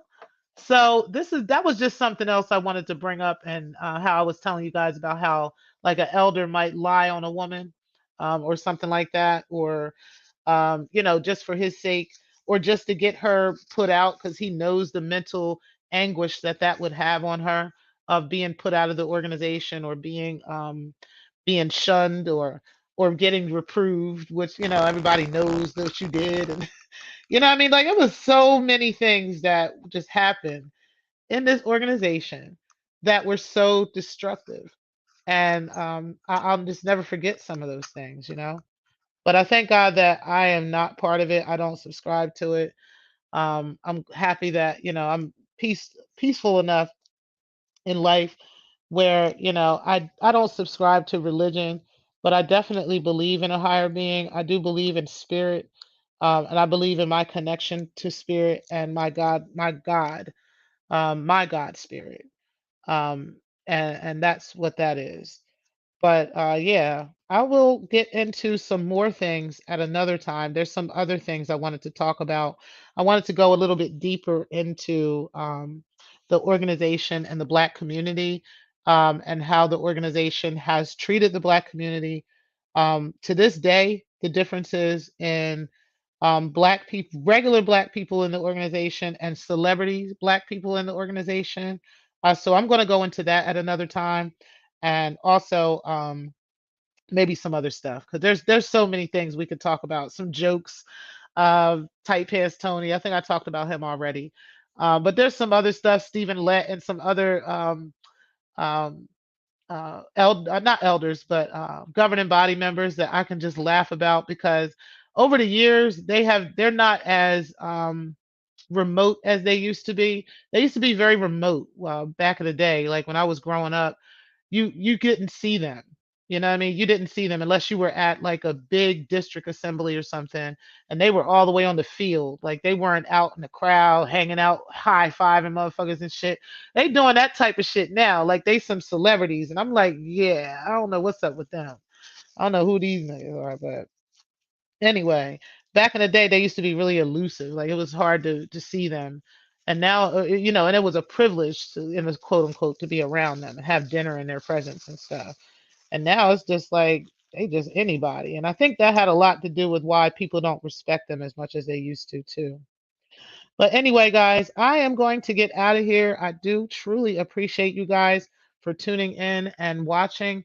Thank you guys for always supporting the show, and always tuning in as you always do. I'm going to go ahead and get out of here for the day. And peace, guys.